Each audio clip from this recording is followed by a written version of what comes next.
I think Khalil Rountree is going to knock out Jamahal Hill at UFC Baku in the main event this Saturday, and you heard it here first on The Backseat Fighter. Hello everybody and welcome back to the Backseat Fighter YouTube channel, where you find the best MMA content on YouTube. You heard it here. It's not biased. You know it's true. If you're coming back, thank you so much for clicking on another video. And if you're new here, click subscribe. We're 2 subscribers away from hitting 100. Big landmark for the channel. But let's get straight into analyzing and predicting this weekend's main event, Khalil Rountree versus Jamahal Hill. I mean, this has huge title implications in the light heavyweight division. I think Khalil Rountree is absolutely going to dominate this weekend.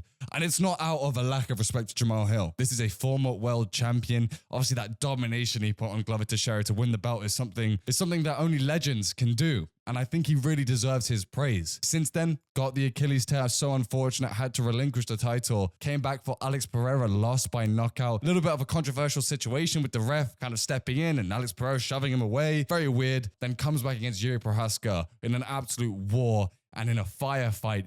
Gets knocked out in the 3rd round in an absolute blockbuster fight. But that's where I want to key on. Every single fight that Jamahal Hill has, there is some sort of close quarter, close distance firefight in the pocket where both fighters are just swinging and landing and one of you has to go down first. This happened in the Glover fight when he won his title. This happened in the Thiago Santos fight when Jamahal Hill actually finished Thiago Santos. Happened in the Yuri fight, happened against Pereira. This is a recurring theme in Jamahal Hill's fights. And I think if he gets into that space with Khalil Rountree, it could be a huge mistake. Khalil Rountree is an expert in close quarter combat. He's got a great Muay Thai style from obviously training over there in Thailand with Tiger Muay Thai. The check right hook is going to be the key weapon for Khalil Rountree in this fight. For example, in that Thiago Santos fight, with about 5 seconds left in the 1st round, Thiago Santos lands a huge check right hook as Jamahal Hill is entering the pocket. In the final sequence where Jamahal Hill actually came out on top and found the finish, Thiago Santos was swinging in the pocket, landing those hooks.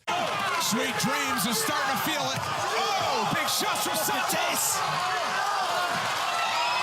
Hill has him throttled. And it did damage Jamahal Hill. It just damaged Thiago Santos more. And that gamble was taken, and it was successful for Jamahal Hill in that case. But Jamahal Hill can't afford to take that risk with Khalil Rountree. I mean, we saw Rountree land that exact check right hook on Alex Pereira and dropped him in the 2nd round of their championship fight. He also landed a similar shot. It was more of an uppercut, but landed a similar shot on Anthony Smith when he knocked him out brutally. This guy is vicious. If you look at what he did to Roberson in their fight, knocks him down badly, throws a socket kick to the body. I mean, Khalil Rountree is a vicious, devastating striker. If you're asking me, how do I think this fight is going to go? I know we're going to see violence. I know both fighters are going to go for the knockout. I know we're going to see somebody go down. Khalil Rountree is going to make this fight a close distance fight. He wants to fight in the pocket because he knows he has the advantage there. And Jamahal Hill has a tendency and a propensity to stay in the clinch, throw knees, which means that Khalil Rountree will be able to operate within the clinch. And if he can get close, throw those hooks over the tops, throw those uppercuts and overhands. But if I'm Jamahal Hill, if I was in his camp, in his corner,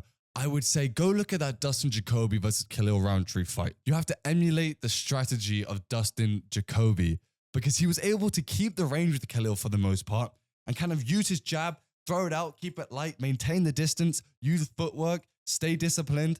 And every now and then he would throw a big shot. It was more of like a tap, tap, tap, bang, tap, tap, tap, tap, bang. And Jacoby kept the rhythm different, so he still maintained his discipline, his range, but also didn't let Khalil know when that power punch was coming over the top. The last thing I would say to Jamahal Hill is be mindful of your footwork. I did an analysis of Jamahal Hill's footwork before he was about to fight Yuri Prohaska, and I literally found evidence going back and watching the fight of Jamahal Hill having his feet literally on top of each other. If your feet are on top of each other, you're not connected to the canvas, and somebody lands a huge overhand check right hook on your chin, you're going down every single time. I see Khalil working to make sure the fight gets closer and closer.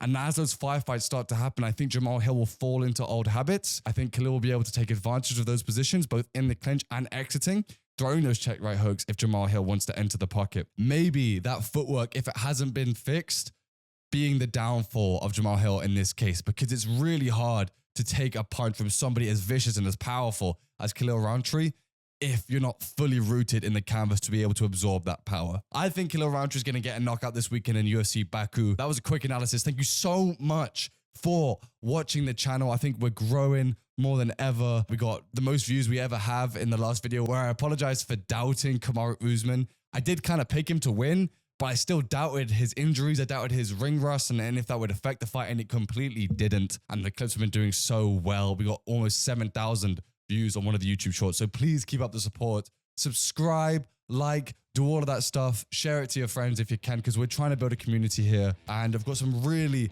exciting content coming out for International Fight Week, both on this channel and a new one, which you will see very, very soon. This has been Charlie Binns, and I will see you next time to talk more UFC Baku and then on to International Fight Week.